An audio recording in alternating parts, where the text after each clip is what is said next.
nga ako sa bagong ganap natin at tayo dyan ay work from home serye. Tuwing gigising ako niyan, ako'y may katabing makulit palagi at kung hindi, siya pa yung nauuna sa alarm. Tumayo na nga ako niyan at nag-intindi na ako magsaing at kahit papaano habang ako ay nag-work meron ng sinalang na kanin. At ang aking kasama sa bahay talaga namang pakailamero. Kung ikaw lang ay marunong magsaing, edi ikaw na lang ang pinagsaing ko. Salang na nga ako ng kanin niyan para kahit papaano ay iba-iba naman. At tingnan nyo naman ang kamay nito. Aba, marunong pa eh. Pagkatapos ko nga magsalang ng kanin niyan, ay kumain muna ako ng tinapay. Hanggang ngayon ay favorite ko talaga yung palaman na star margarine. At bali nagpalaman nga lang ako dyan ng isang tinapay para kahit papaano ay may kainin ako. Nag-setup na nga lang din ako dyan ng laptop at nag-check na rin ako ng mga email. Medyo magulo nga ang ating table dyan at tingnan mo naman kung ano-anong nakalagay pero hayaan mo na at huwag mong pansinin.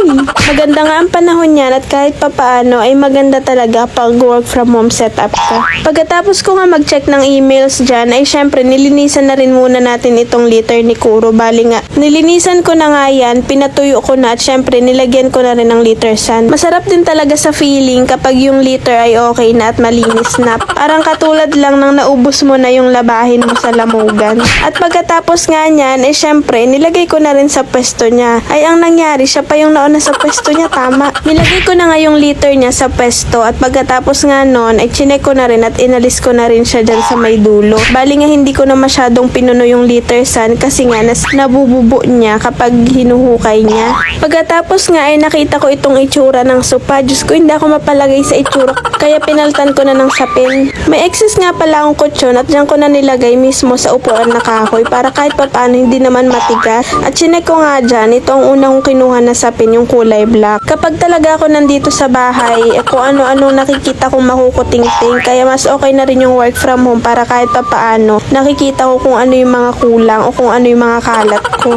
Pagkalagay ko nga mismo sa sapin ay hindi ako napakali at feeling ko maliit siya. Kapag alam kong hindi ako mapakali ay inaalis ko na at kung ano-ano pang magagawa ako at makukuting-ting ko. Kaya ang kinuha ko dito itong kulay cream. Pasensyahan nyo ng itsura ng dingding at yan ay aalisin ko na kasi nga naglagay ako dyan ng Christmas tree. Kaso ang nangyari, hindi pa na Pasko ay wala na. Napakagaling talaga ng alaga natin. Kaya syempre alisin natin yan at lalagyan natin ng design. At ayan nga, okay na rin ako dito sa napili ko na sapin kasi mahaba siya. At syempre pinalitan ko na rin itong maliliit na una ng punda.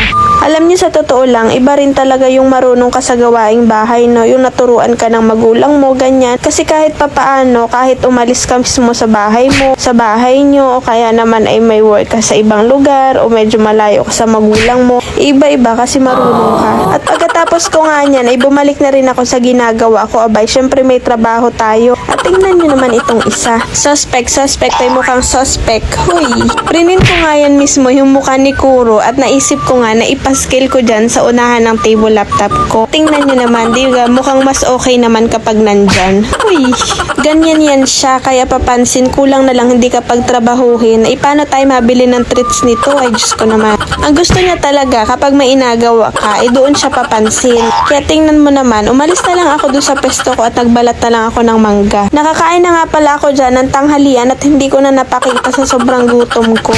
Pagkatapos ko ang kumain ng tanghalian, ay nanguha muna ako ng mangga dito sa harapan na puno. Pagkatapos nga niyan ay syempre merienda, nagluto dito si kuya ng alam niyo naman, saging. Hindi naman mukhang paborito, sabi sa inyo, hindi naman talaga mukhang halata o paborito yung mismong saging. At ayan nga yung luto, talagang masarap naman yan. Yan talaga yung isa sa paborito kong luto ng saging, talaga namang nakakabusog yan. At syempre pagkatapos niyan, dito si kuya ng Shanghai. Aba, tingnan nyo naman yung Shanghai, parang turon na ang laki. Ano na yan? At ayun lang, tara merienda tayo ng saging. O siya pa paano, siguro muna ay magmamasi dito sa labas at tayo muna ay mag-work.